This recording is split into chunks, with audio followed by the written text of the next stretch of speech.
So I was lucky enough to see Christopher Nolan's latest film in 70mm IMAX, Oppenheimer, of course.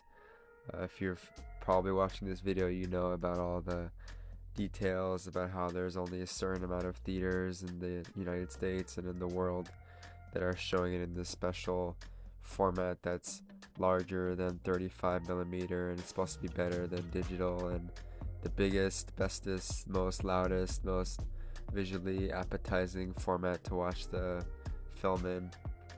Where I live in Texas, there's only two theaters showing it in this special format. I think it's one in Dallas and then the other one, which is where I saw it at, in San Antonio. So this beginning montage is me flying, making my way over to the theater, and yeah, Texas is massive, so I don't necessarily live near San Antonio. It's about an hour flight away, but I saw it at the AMC Rivercenter 11. I guess just going over the movie first. The movie looked great. I mean, I've seen one other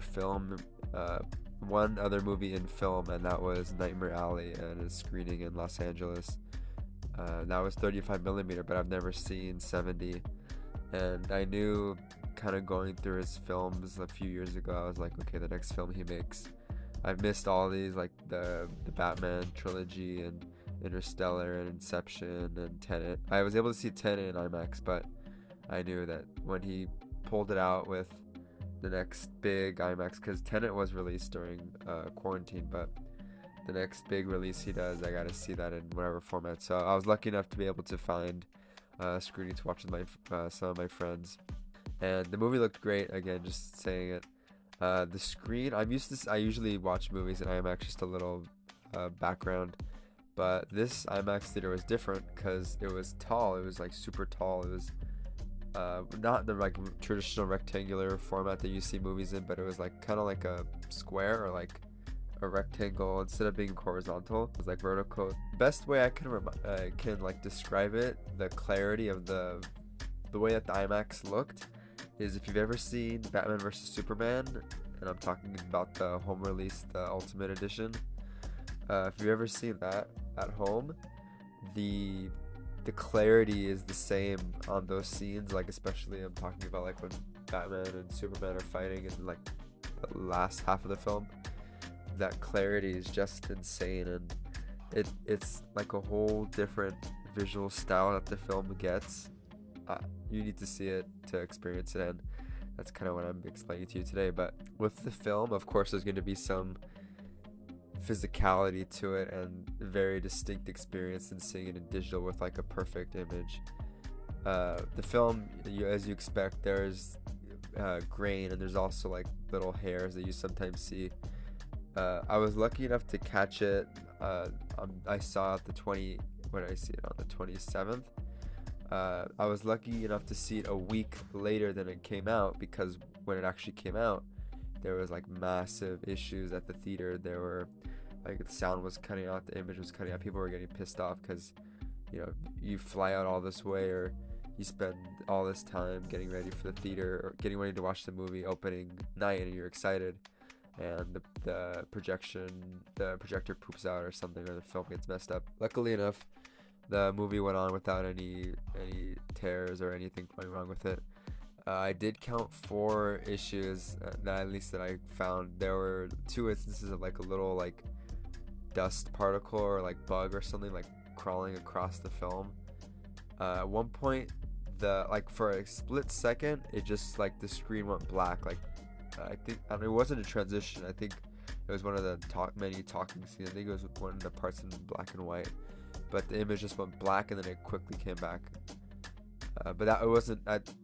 I mean, that was the only time I saw it. It could have happened otherwise when I was like blinking or something, when I wasn't looking at the screen for a second. But yeah, the last issue was there was like a strange green line that just like appeared in like the middle left side of the screen, just like a horizontal just line. It was really strange.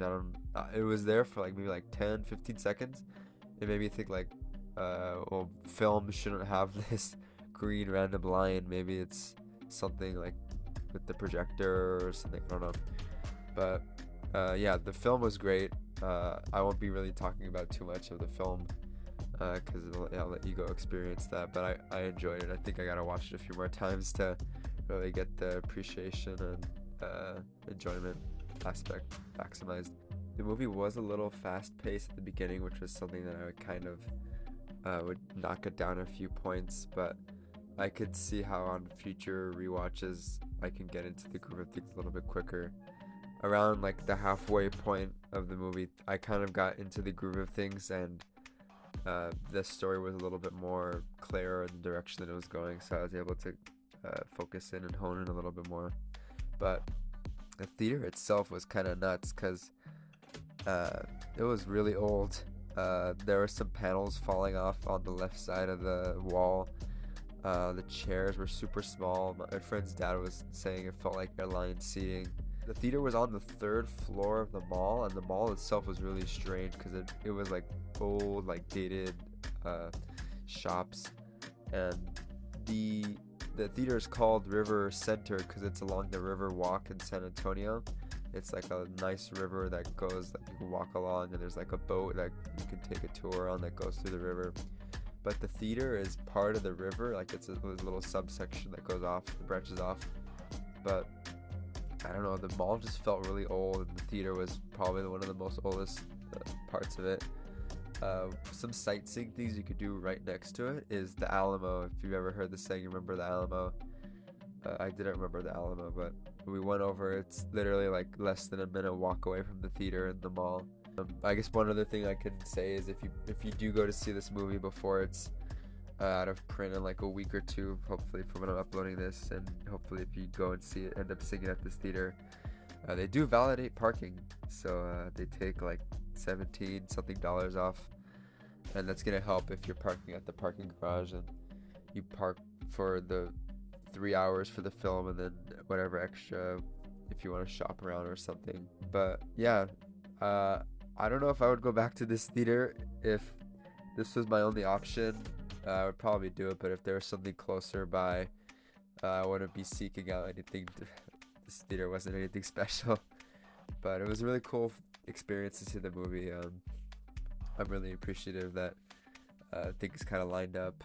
So yeah, I hope you get to experience the film in 70mm IMAX, in regular IMAX, and 35mm and digital, at home, at your home release, on streaming, whatever.